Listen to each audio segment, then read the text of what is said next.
Postal బ్యాలెట్ల విషయంలో హైకోర్టులో వైసీపీకి ఎదురుదెబ్బ తగలడంతో సుప్రీంకోర్టుకు వెళ్లాలని ఆ పార్టీ నిర్ణయించింది. సోమవారం సుప్రీంకోర్టులో హైకోర్టు తీర్పుపై సవాల్ చేసే అవకాశం ఉండడంతో తెలుగుదేశం పార్టీ కేవియట్ దాఖలు చేసింది. వెలగపూడి రామకృష్ణబాబు తరపున senior council Guntur Prabhakar petition దాఖలు చేశారు. తాము పోస్టల్ బ్యాలెట్ల అంశంపై సుప్రీంకోర్టుకు వెళ్తామని వైసీపీ ప్రధాన కార్యదర్శి సజ్జల చెప్పడంతో టీడీపీ నేతలు అప్రమత్తమయ్యారు.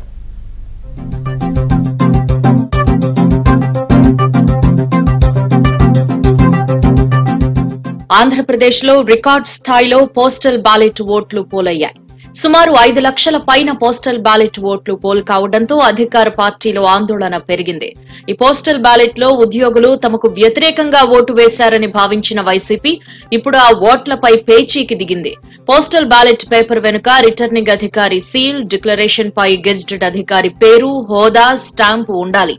అయితే వైసీపీతో అంటకాగుతున్న కొంతమంది రిటర్నింగ్ అధికారులు బ్యాలెట్ పేపర్ వెనుక సంతకం పెట్టి సీల్ వేయకుండా పంపారు. మరికొంతమంది గెజిటెడ్ అధికారులు సంతకం చేసి సీల్ వేయకుండా, హోదా రాయకుండా వదిలేశారు. అధికారులు చేసిన తప్పు వల్ల బ్యాలెట్ పేపర్ చెల్లకపోతే ఓటర్ కు సంబంధం ఏంటని విపక్షాలు సీఈఓ మీనాకు లేఖ రాశాయి.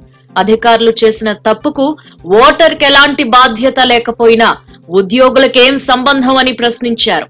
దీంతో ముఖేష్ కుమార్ మీనా డిక్లరేషన్ పై సంతకం చేసి హోదా, స్టాంపు లేకపోయినా ఈ బ్యాలెట్ ను వ్యాలిడ్ ఓటుగా పరిశీలించాలని ప్రకటించారు.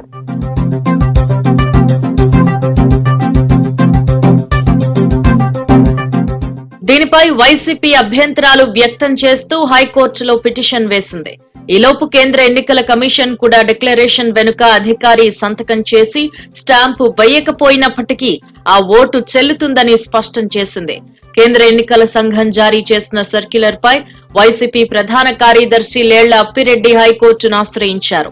హైకోర్టులో ఈ పిటిషన్ పై సుదీర్ఘ వాదనలు జరిగాయి. వైసీపీ తరపున సీనియర్ కౌన్సిల్ అభిషేక్ మను సింఘ్వి, వీరారెడ్డి వాదనలు వినిపించగా, వెలగపూడి రామకృష్ణబాబు తరపున సీనియర్ న్యాయవాది పోసాని వెంకటేశ్వర్లు, రవితేజ వాదనలు వినిపించారు. ఈ అంశంపై హైకోర్టు తీర్పిస్తూ ఎన్నికల కమిషన్ ఇచ్చిన సర్క్యులర్ లో తాము జోక్యం చేసుకోబోమని స్పష్టం చేసింది. ఎన్నికల ప్రక్రియ ప్రారంభమైన తర్వాత కోర్టులు జోక్యం చేసుకోబోమని చెప్పడమే కాకుండా అవసరమైతే ఎన్నికల పిటిషన్ వేసుకోవాలని హైకోర్టు సూచించిందని న్యాయవాది రవితేజ చెప్పారు. వెలగపూడి రామకృష్ణ ప్రసాద్ గారి న్యాయవాదులైనటువంటి మా వాదనలు, అలానే వైకాపా పార్టీకి చెందినటువంటి న్యాయవాదుల వాదనలు విన్న తర్వాత హైకోర్టు ప్రత్యేకంగా ఆన్లైన్ ద్వారా ఉత్తర్వులు ఇవ్వడం జరిగింది. ఈ కేసు చెల్లనేరదని, ఇటువంటి లెక్కింపుకు సంబంధించిన ఏదైనా వివాదాలు ఉంటే అవి కేవలం ఎలక్షన్ పిటిషన్ ద్వారా మాత్రమే పరిష్కరించుకోవాలని, వీటిలో ఇప్పుడు జోక్యం చేసుకోవటం తగదని హైకోర్టుకి ఇంతకుముందు కాన్స్టిట్యూషన్ బెంచెస్ ఇచ్చినటువంటి జడ్జిమెంట్ల ఆధారంగా ఆ కేసును కొట్టివేసింది.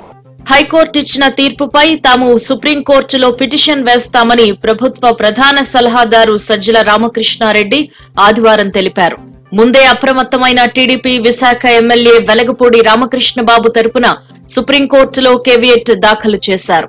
వైసీపీ పోస్టల్ బ్యాలెట్ వ్యవహారంపై హైకోర్టు తీర్పును సవాల్ చేస్తూ తమ వాదన వినకుండా ఎలాంటి ఉత్తర్వులు ఇవ్వొద్దని కేవియట్ లో పేర్కొన్నారు.